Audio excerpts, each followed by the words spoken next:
All right, so the story continues. So today we are jumping into Joshua. I don't have a long breakdown of an introduction to Joshua like I've done with some books, because I think, are familiar somewhat with the context that these things are being written. The things that I want to pull out to kind of give context to...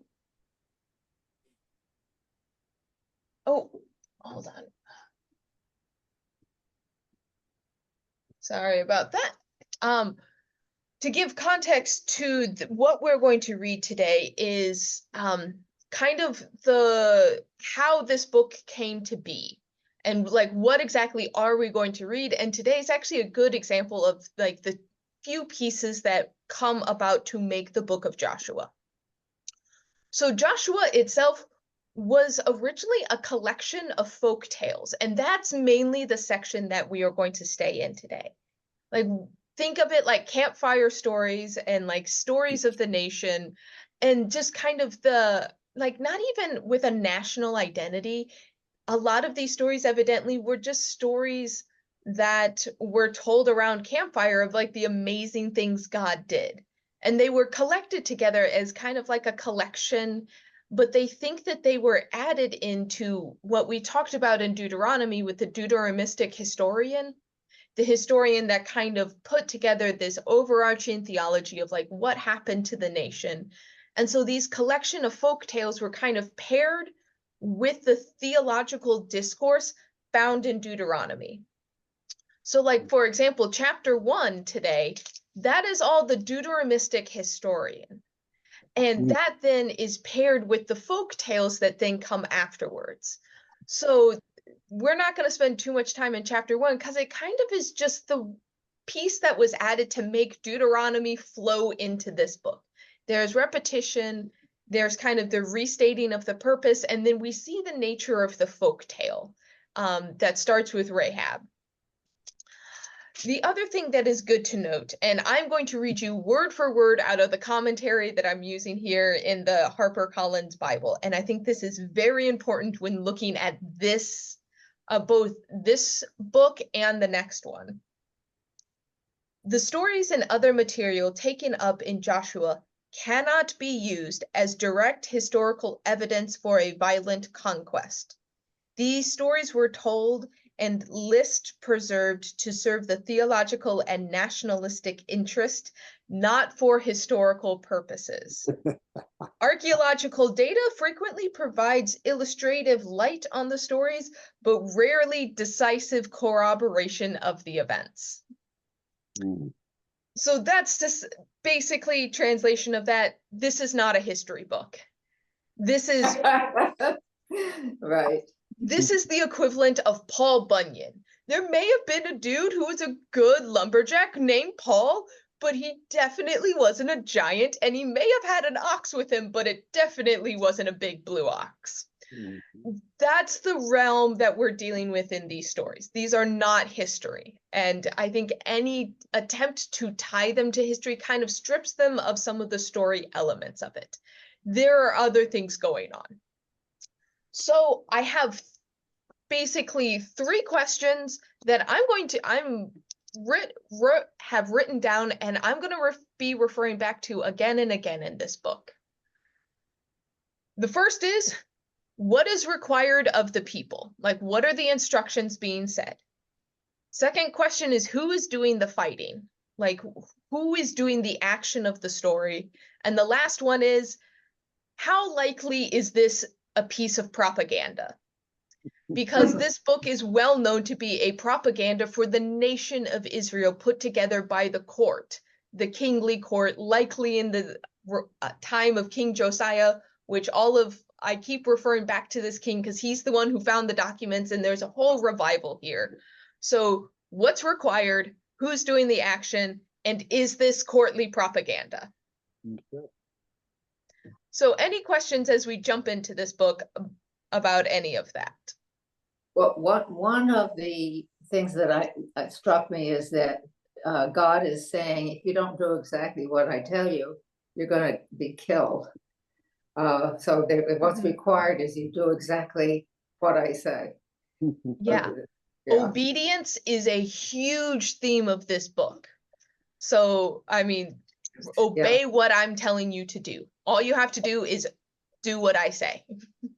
And I assume the fighting is the military people, like Joshua, he was a military.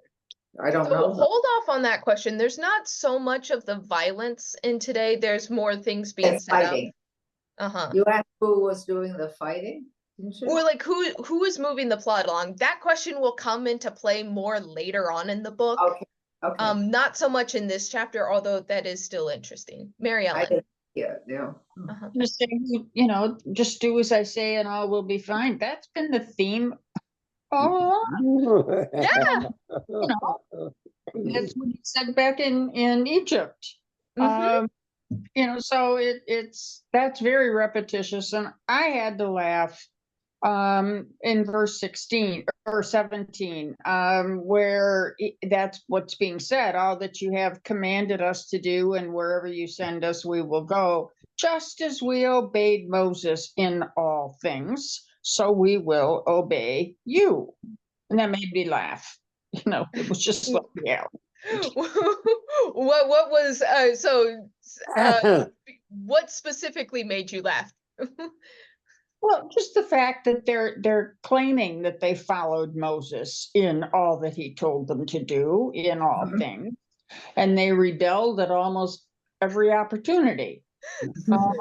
So now they're saying, well, just like we obeyed Moses, which was very faulty, so we will obey you. And the denotation of that sentence is, we did everything he asked us, we'll be good, we'll follow you. The connotation in my mind is, yeah, well, we didn't follow him and all that much, so that's about the level that we're going to follow you.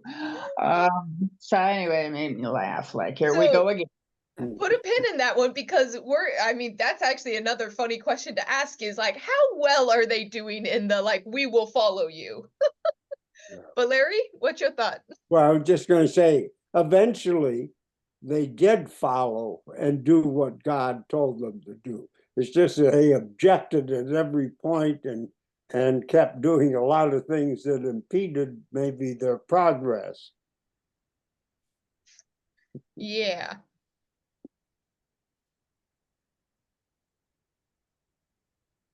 Yeah, so they like eventually get their act together a lot of times, but like there's a lot of rebellion and a lot of punishment in between here and there.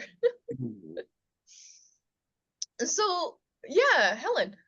I was just thinking that's almost the way it has to be, because God has the right way to go, but we're all sinful people and we make mistakes and goof up just like they did and just like we do. So it's kind of the same way.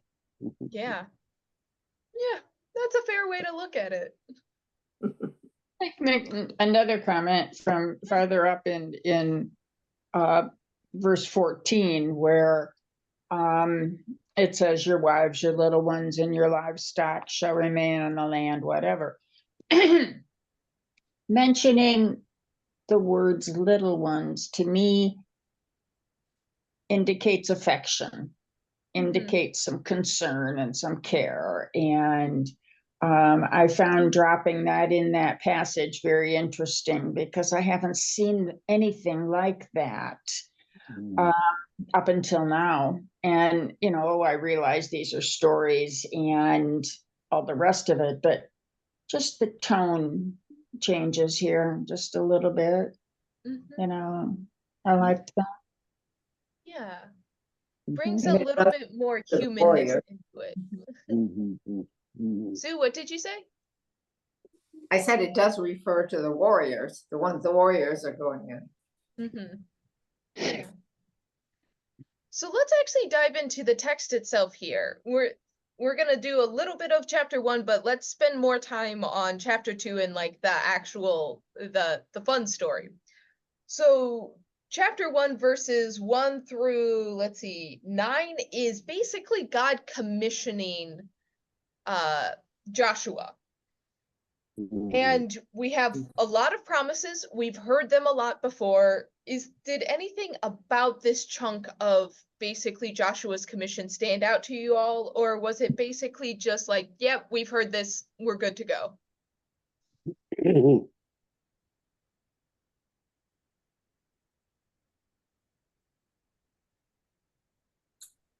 You know, it seems much more condensed and specific. Mm-hmm.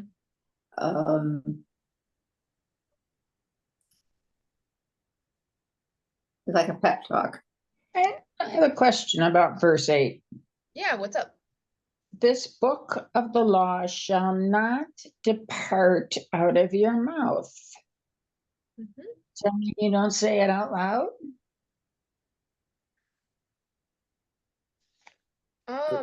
No, It's you can't Deuteronomy. stop saying it. You can't stop repeating it. You've Yeah. got to do it, what is it, once a year and read the whole thing? I mean, so it's basically saying that the words of God should always be on your lips. We've talked about like the Shema before, of like write it on your heart, wear it on your sleeve, keep it on your lips, say it over and over again, basically meaning keep God's commands first and foremost in your mind, like Mhm. God first, everything else in life second.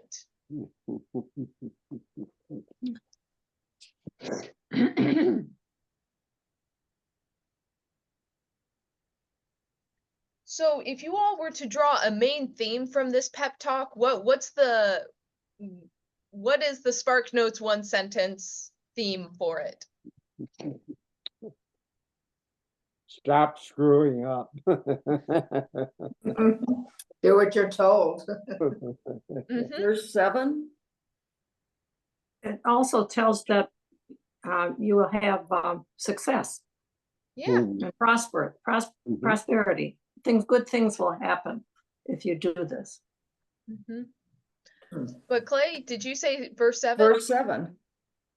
Be strong and very courageous, being careful to act in accordance with the law that my servant Moses have commanded you, and don't turn from the right or from the left.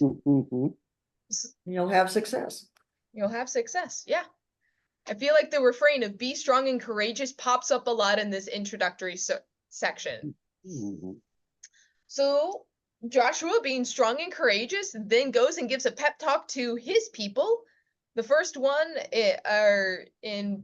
he goes to the commanding officers, prepare provisions for 3 days, and we're gonna make preparations to go and possess the land. But then he goes to the side and talks specifically to the Reubenites and the Gadites and the half tribe of Manasseh. If you remember, when they first made their approach, there was a group of people that said, hey, this land right here is actually really good grazing land. Can we stay here?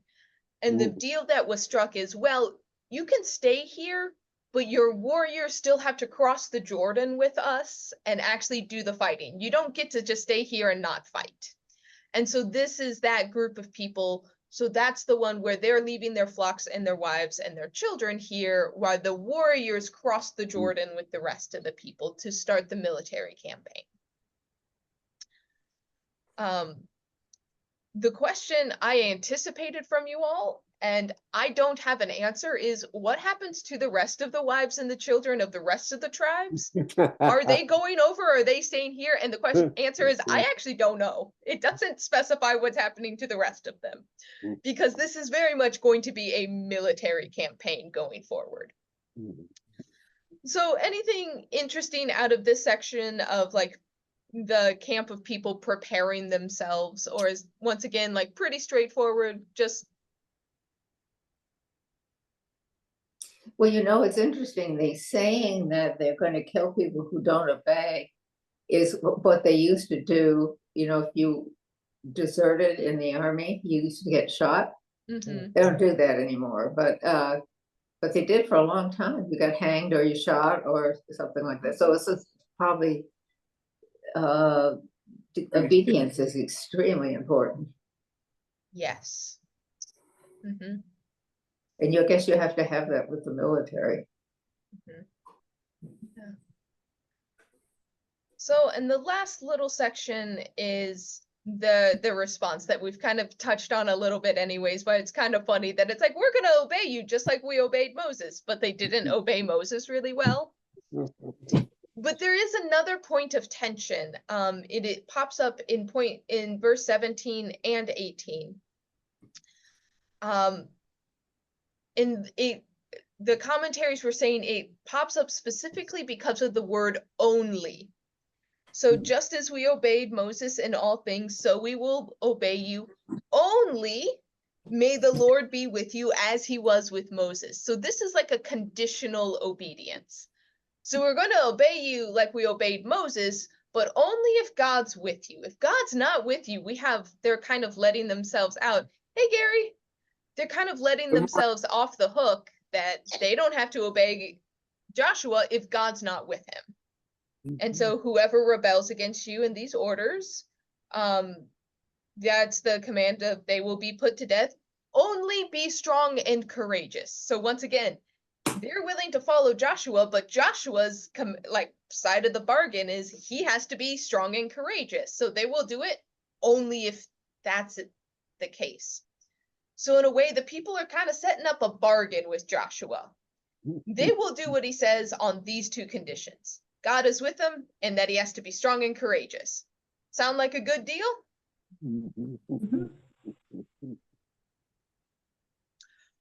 So let's jump to the fun story.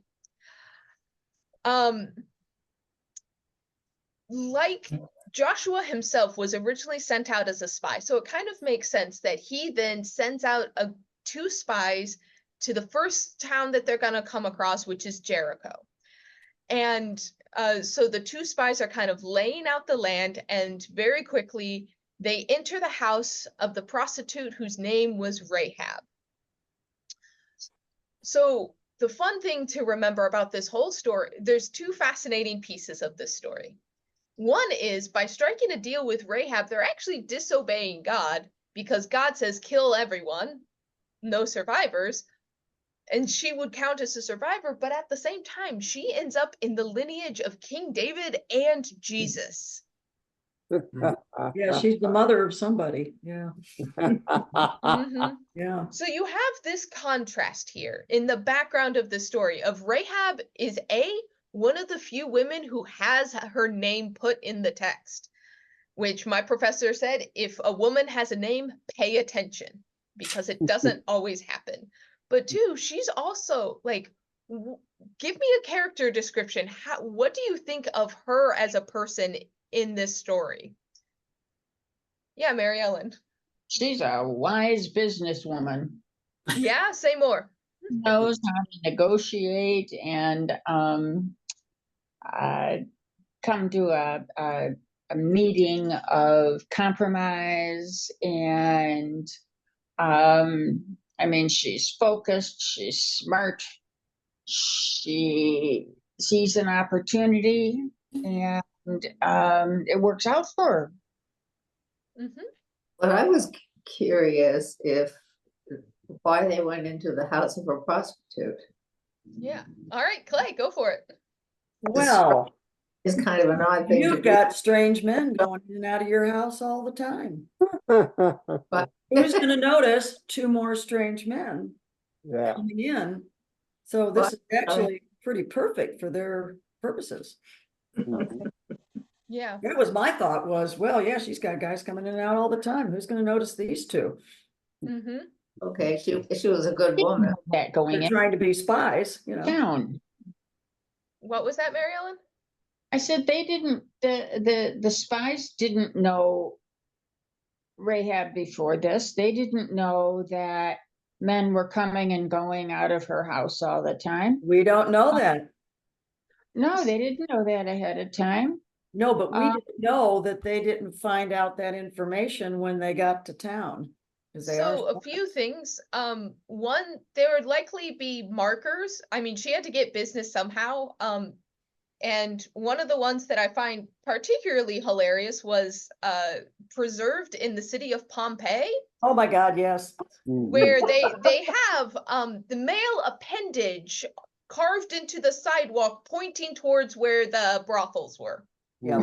Mhm. Yeah, that was a real surprise. Yeah, I had a strange professor that took a tally because he was curious and he counted how many he saw on the sidewalks pointing towards these establishments.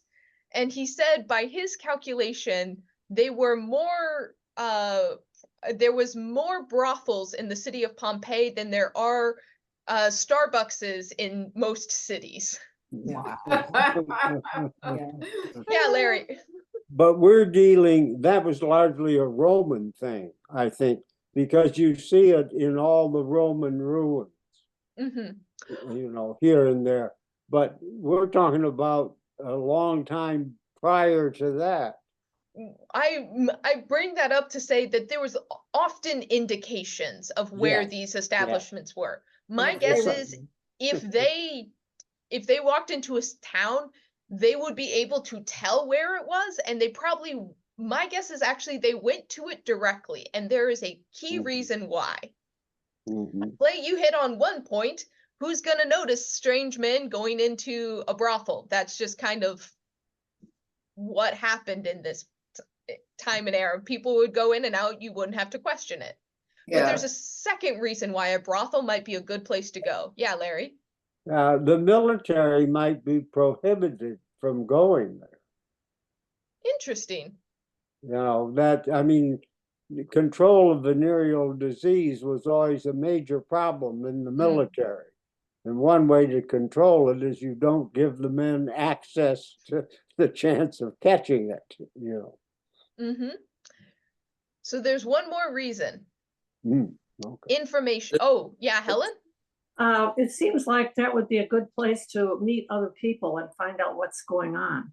I mean, they would Uh-huh. see a lot of other men there, and the men are the ones that have the news as far as what's going on militarily. I think they would find out all kinds of information there. Information was key. But the other thing is, if you're really smart, you don't just ask the men, you ask the women who are there listening to people going in and out and in and out. If you want to hear rumors and things about the city, pay for a prostitute, but then ask her to talk. So, however, so there may be many reasons. Maybe Rahab pulled them in, maybe they went willingly, we don't know. A few other things to kind of give you a picture of Rahab. While it does depict her as a prostitute, she owns a house and owns a house in the city walls, which means she is wealthy. That was like prime real estate. Which means that she may have been a madam, not just a worker herself. Especially she has control of the roof. She seems to have a bit of power, which means she is not just a person working in an institution. It sounds like she owns the institution, which also means it's very notable that she is the one who has like the power in her family in a way, because you see her acting, or like she doesn't have a husband, she doesn't have a man over her. It is very clear because she's not referencing anyone else in her actions. So I think it changes the image a little bit if you see her as a wealthier madam who is in control. And a good businesswoman. And a good businesswoman. Because there's another reason why we know she's a good businesswoman. It's because the brothel is not her only source of income. Did you all pick up her second source of income? She's drying the flax stuff- on the roof. Yeah, the stuff on the roof, Yeah. flax, yeah. Yeah. Which means she either has enough money to buy crops, or she has land that she has people working, and so she is drying the flax on the roof. Yeah. She is a good businesswoman. Well, and she also seems to know what they're up to. So like you said, it's a place of information. They know things. Right. So evidently the military kind of figures out what's going on, and they go directly to her, and they're like, Rahab, there was 2 spies in here. Did you see them? And her response is hilarious because there's a pun in it. She says that true, men came to me, but the language also means like it has a sexual innuendo baked into that one too. She's like, yes, they came into my house, and yes, we had relations, but those 3 words mean both things, which good job, Rahab, for the pun. But she didn't know where they came from, so she's feigning obliviousness, like, oh, like strange men came, but like I didn't ask questions, and they went out, like, hurry, run, you can catch them, they left. Yeah. So she's doing all of this while the 2 spies are on her roof hidden. So what do you think of like this part of her where she's like both playing dumb but also like telling them to go away quickly? I think this has been used in movie plots. You're right. Took it right out of this. You know, you wonder what was her motivation for doing that. Maybe well, she was saving her getting a family. little extra fee or something or other. Oh. Yeah. But Mary Ellen? Well, you know, when Larry mentions what her motivation is, then you come into the whole, she's a supporter of the Israeli God, and the whole, she recognizes the men for who they are as spies for this. And so, and she sees an opportunity too, where she can protect her family if she negotiates, what I meant by negotiating things in her favor. But I think her motivation was to support the spies, the Israelites, and all that they were trying to do. Yeah. So But- oh yeah, Gary? Well, I think I read in this, it's been a couple of days, but that they were well aware of the threat, and that she just was decided that she's gonna save her own butt and her family. And so I think she was well aware of how the history of when the Israelites came in, how devastated and how these other kingdoms had been wiped out. So yeah, Let's- so we see some of this rationale come out in verse 10. Well, verse 9 she starts and she has her proclamation. We know that the Lord has given you the land and that dread has fallen on us. So she is just stating outright, like, evidently your God is working for you. And she states that the people of her land have melted in fear. So it's one of those, the question, she then states how like the word of like how Egypt crumbled when they left. They heard about the campaigns that they had that we got at the end of the book of Numbers, where they went to this king and that king and that king, and they just destroyed those armies. So they've heard all of this, and it seems like this group of people, like anyone who stands opposed to them, dies. So my question is she doing this because she has faith in their God, or is she making a bet on the stronger army? Both. Both? Why do you say both? The second one. You know, her statements about the strength of the Lord, but she says further down, the Lord your God is indeed God in heaven above and on earth below. I mean, she believes. And so it's also the wiser move to make, though. They have the stronger army, and it looks like she's, you know, the town's going to go down anyway. So, you know, I keep going back to this businesswoman thing, but she believes that her people will be defeated and probably massacred. And so, you know, why not do what she's doing? I mean, she's being a traitor to her own people, but she's also being faithful to God. You know, she's kind of in a betwixt and between. Yeah. Clay? If I can read from this. Yeah, go for it. there's one, it says, rabbinic interpreters held Rahab in high esteem. And this is from, I guess, one of their books. It is said that Rahab the harlot was 10 years old when the Israelites went forth from Egypt, and during all the 40 years that Israel was in the desert, she was a harlot.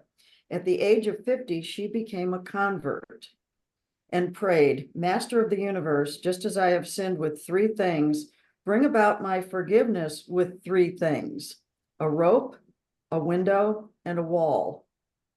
And it is said, and then she let them down by the rope, through the window, and then over the wall.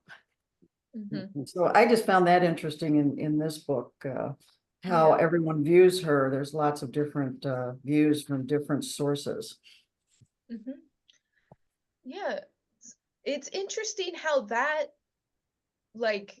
addition by the rabbis who like to add stories around it and give context. There's a lot of people who want to wash Rahab of her like sinful life, where because she's in the lineage of Jesus, because she's in the lineage of therefore King David, people kind of want her to be like a penitent prostitute, where it's like, oh, I am sinned, I am a woman of like low circumstances, and they want to make her like this righteous woman who just happened to be in a bad situation. And one of my questions is, do we need to rehabilitate her? Or is there a way where she can just be a complicated person, a good businesswoman, but also I never see her repent for what she's doing? No, Like, she is being a traitor to her people. She is being a turncoat. She's helping spies. And she is a woman of money, but she's gotten the money through things that people would see as like unsavory business. So why do we want to kind of wash her reputation and redeem her? Yeah, Larry? I was just thinking they may even have changed her name. If she's running a brothel, she might have been called Rehab.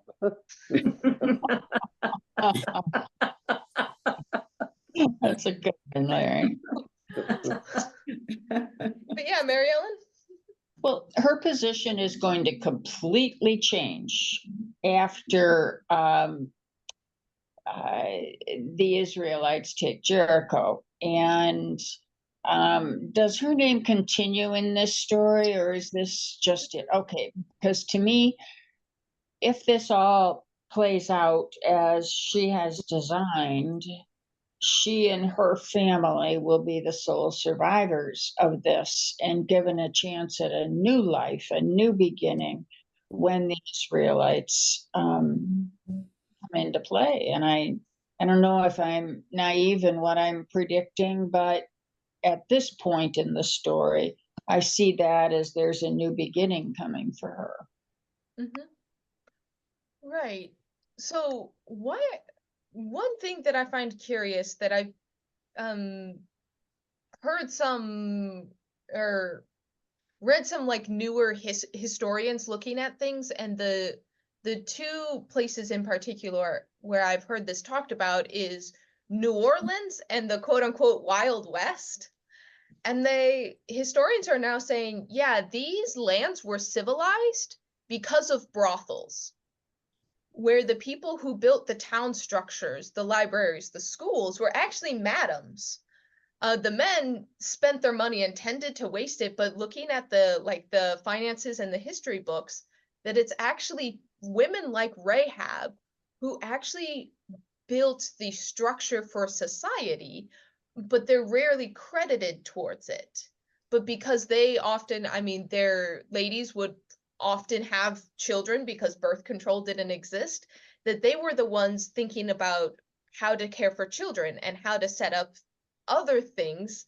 And so it's an interesting thing of if you use that as kind of a way that civilization or like a human pattern, there's a question of whether Rahab is actually going to change her ways, or if she has actually found a very monetizable thing. And if a city needs to be rebuilt, well, that requires men, and she can keep making money the way she's always done it.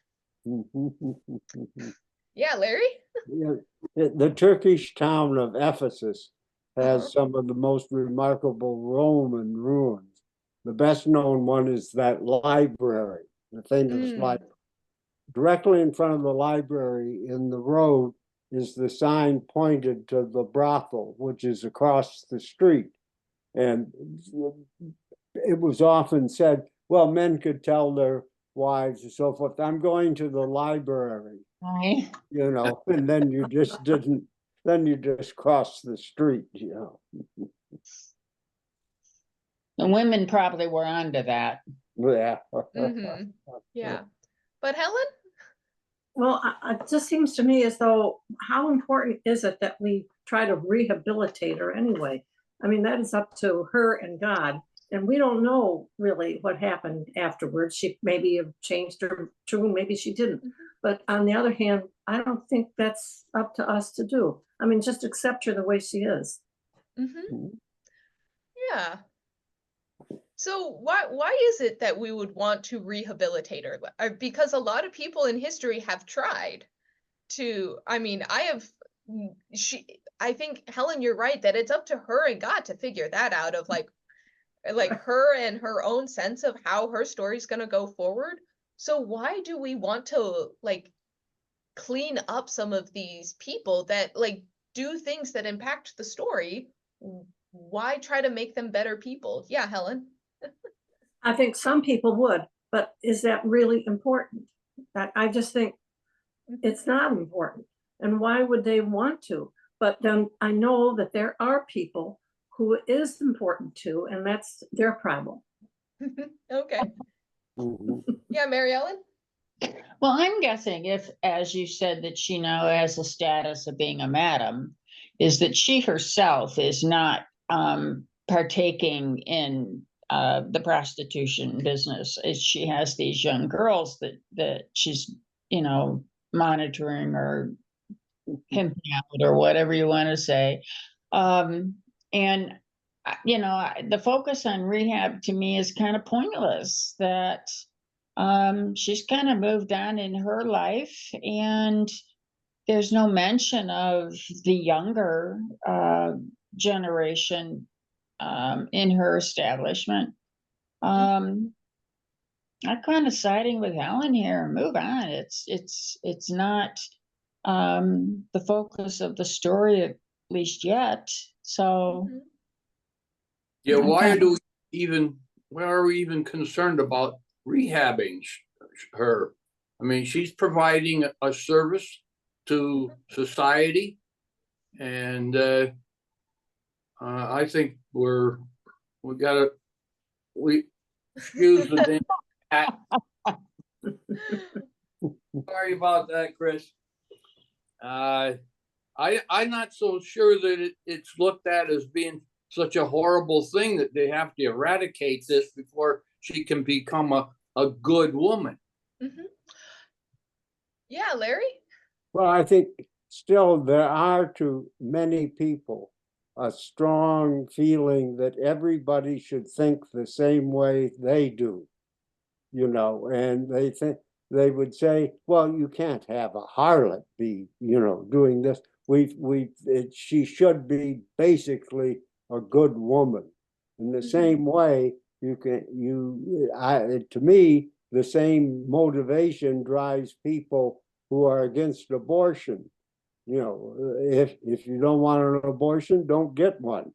You know, but why do you all have to think like I do? Mhm.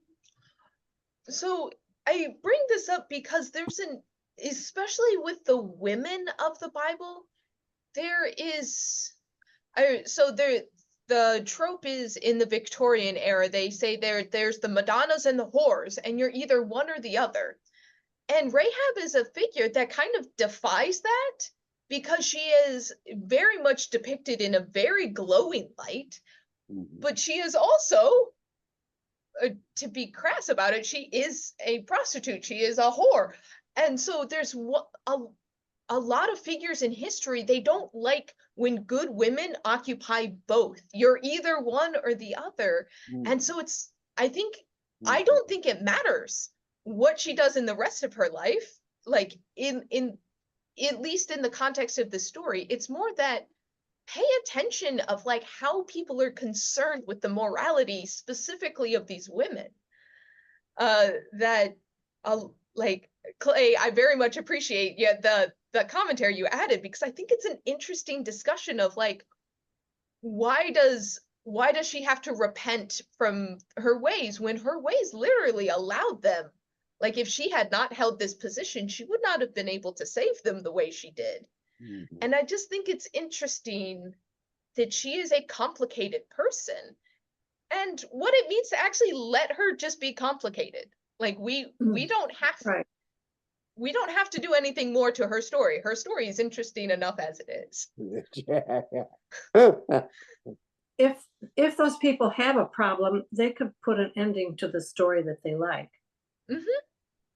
I mean, which is often what happens of like, you don't like what's here, so you write a little bit extra, you add more, which is what the rabbis did. They added more, so she turned herself into a good woman. You know, how condemned were prostitutes if they have signs on all the streets where the brothels are? It seems sort of accepted. It's, you know, that's true here. It's all kind of hidden, you know, except for the women that hang out on the street. So this is one where like it's complicated, because I mean, there's the joke that prostitution is the oldest profession in existence. That it is something that like in society we have never really been able to like moralize out. Like, nothing we have done has truly removed this aspect from human culture. Where was I going with this? The thing is, our sexual ethics is different than the sexual ethics in this world. So it's one of those that, if you're thinking, I always remind you all that a lot of the sexual ethics dealt with property rights. And so if anything, her profession violated her father's property rights, technically, but she was earning money through it. And so she has this weird thing where she is autonomous in a way. She's obviously a businesswoman. If she was to get married, she would lose all of her autonomy, which in the ancient world and in the pre-modern world, that's a lot of reasons why women turned to this, is they didn't want the husband to rule over them, and they would lose their power and wealth if they got married. And that's the same thing at play here. And so it's not that premarital sex or because she's not married, so I guess it falls into that category. It's not that is the issue. The issue is property, and is she violating her father's property rights? It's not that the act is condemned, it's the property value, the degradation of property value that is of concern, which is just a very different way to think about it. So if you have someone who is already of like low property value, they actually didn't really care, because adultery was only considered adultery if you were sleeping with another man's wife. Sleeping with someone who wasn't yet a wife had a different set of repercussions.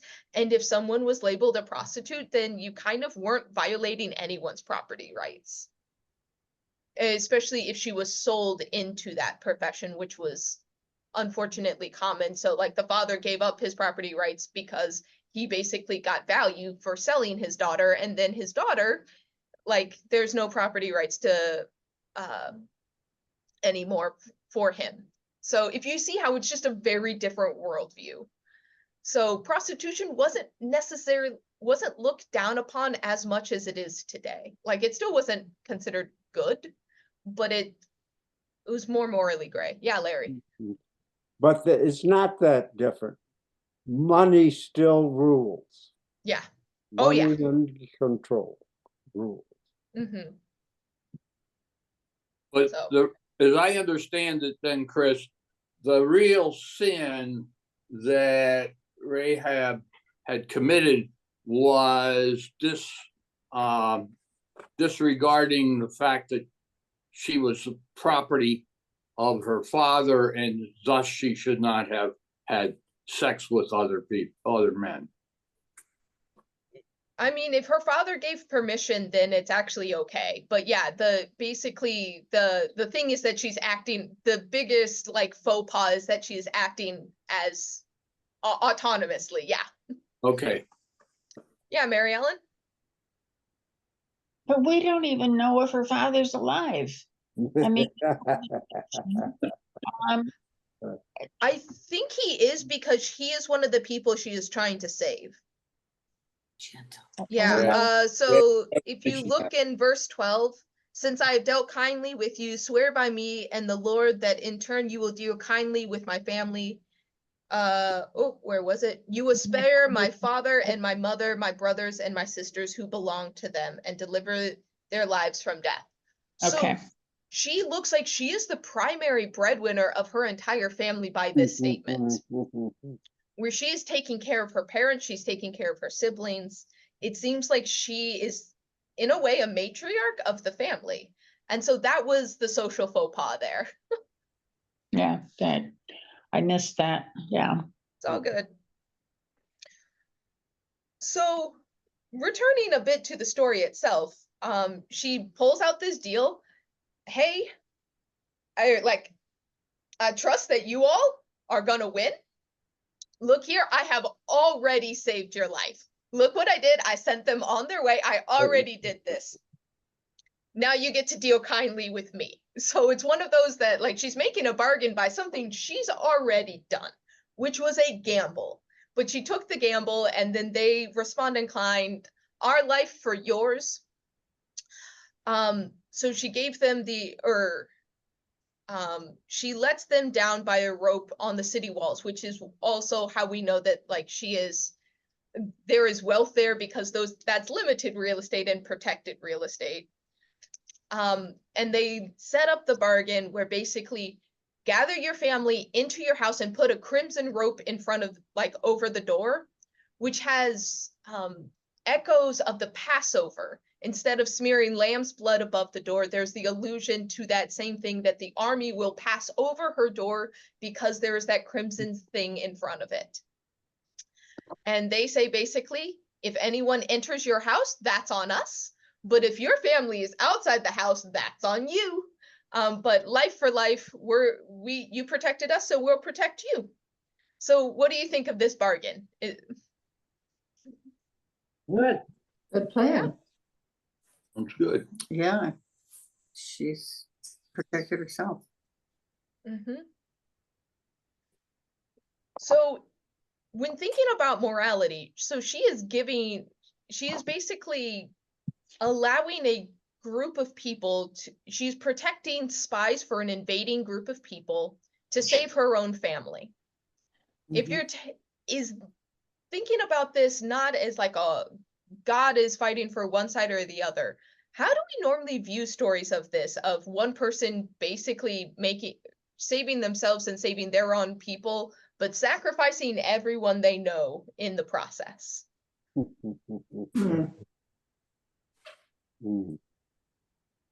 Is this moral only because God's on one side, or is Yeah. Did they indeed kill everybody else? I mean, so the other two interesting parts, especially when it comes to Jericho, is, I mean, a reminder of, this is not a history book. This is a theology lesson. Sure. Archaeologists have looked. Jericho at one point was a walled city, but at the time in the Bronze Age where the Israelites would be coming through, it's noted that Jericho was not a walled city. It had already been destroyed and was like a small, unprotected civil little settlement. So, I mean, that's where you have the complications of the story, where at one point the walls of Jericho fell, but it was not likely at the hands of the Israelites.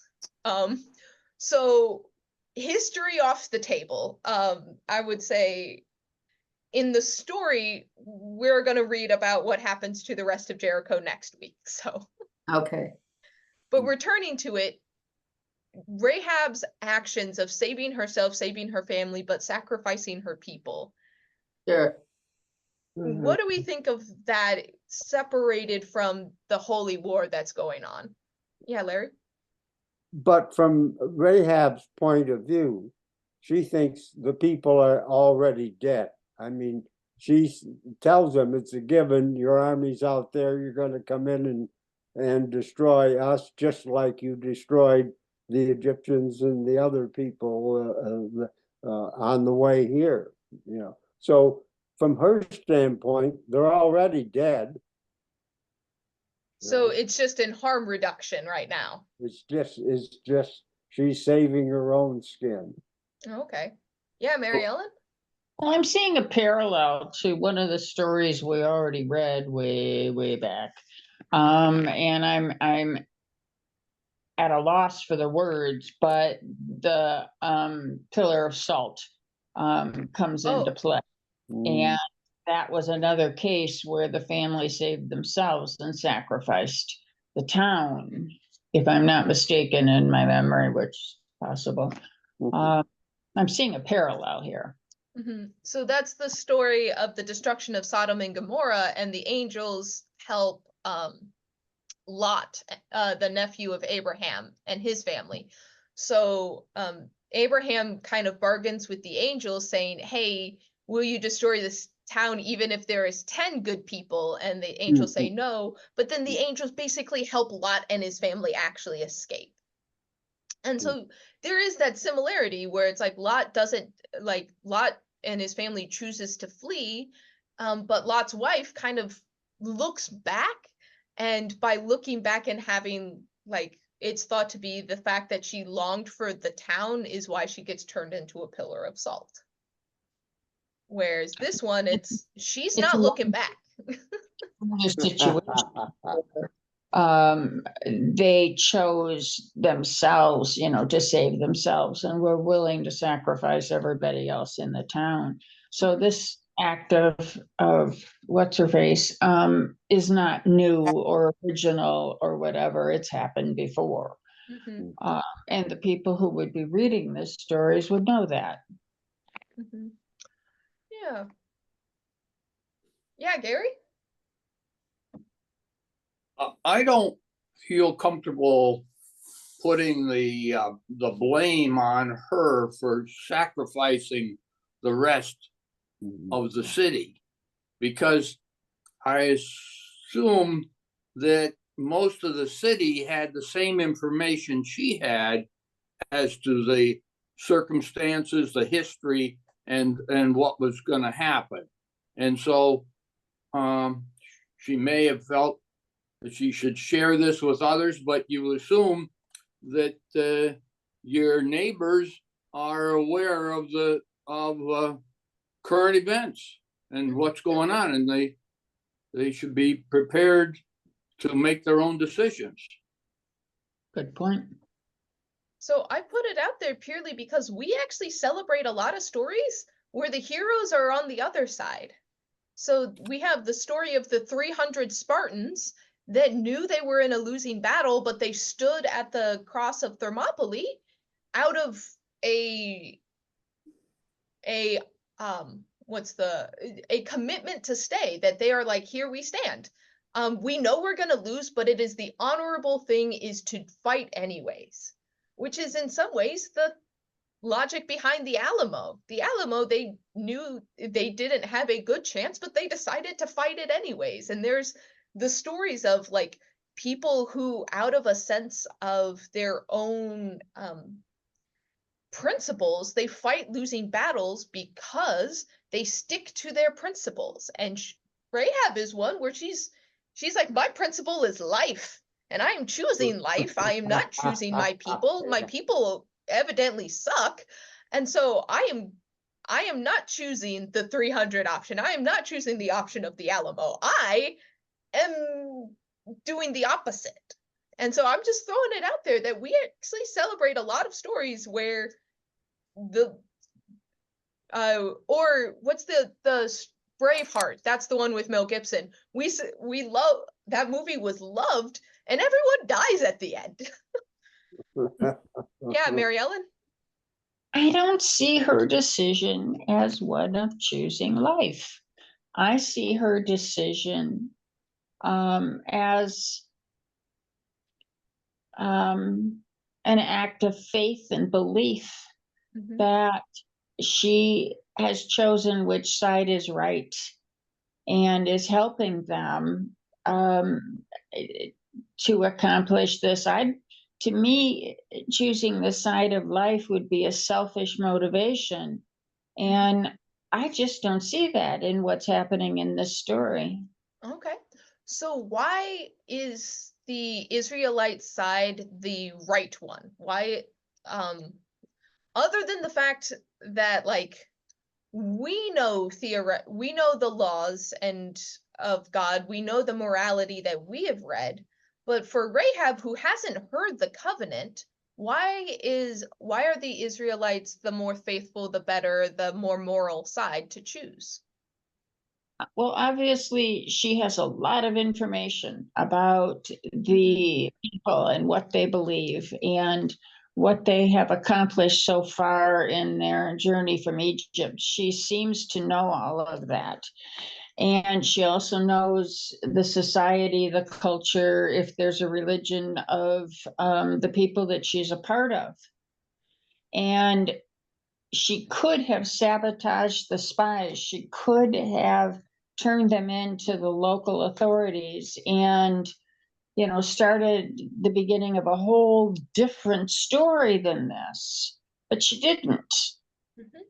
She chose what she had heard, what she now believed after hearing all the stories. And there must have been really good communication back and forth, but she was choosing the side of the Israelites, but also of their God and what she knew of their God. And, she had another choice and she didn't take it. So, I mean, she could have been choosing life by believing that her side would win. I just don't see that as part of this at all. Okay, Selfish part of it at all. gotcha. Helen, did you have a thought? Well, I'm just thinking that on the other hand, these people, as far as I can see, were just innocent people that lived in a town and minding their own business and living along like anybody else. Did they deserve to die? I don't know, not really, but they did.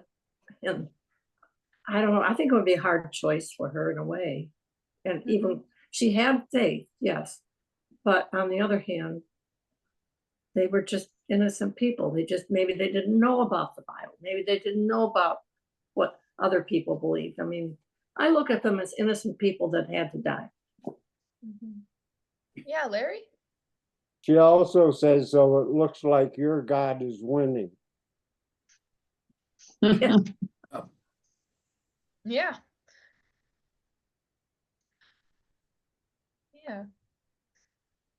Well, folks, we are at time. And I think we can just let the complicatedness of this story just stand. That we often read our own motivations into the story, and I think this is one where it's interesting. I would say pay attention to your depiction or thoughts about Rahab's motivations, because that actually tells us a lot about us and our own motivations. But I find this story so rich. So thank you all for the discussion today. I find her so fascinating. She's cool. Yeah. She is going to come back up at the end of the story. So we get to see her like post invasion of Jericho. So we're not done with Rahab yet. So she'll come back around. So I will send you all the like rest of the year the dates and chapters, so you can just print it off and we can have the rest of the Bible study planned out, unless there are adjustments we need to make. But before I pray us out, are there any final comments for today? I just have a question. I don't have a printer. Could you just send me a copy? I mean, I know that's harder to use with the postal system and so on, but I don't have a way to print the schedule out. Oh, no worries. Yeah, I can easily print that for you. All right, thank you. All right. So let us pray.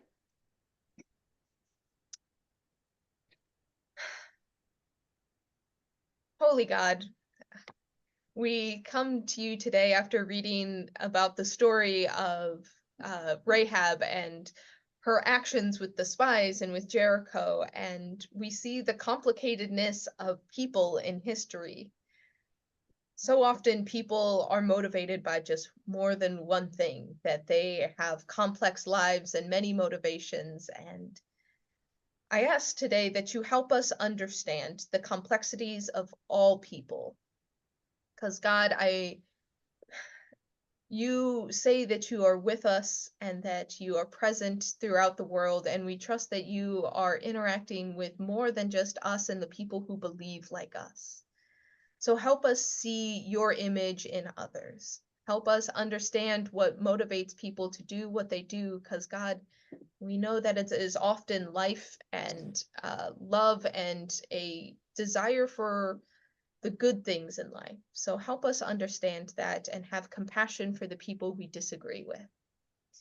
Help us be bold and courageous as we go through our days, just as Joshua was commanded to be strong and bold and courageous. Help us live out those elements too, so we may stand by our values again and again.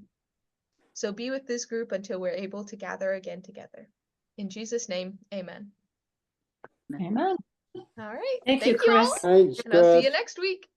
Okie dokie.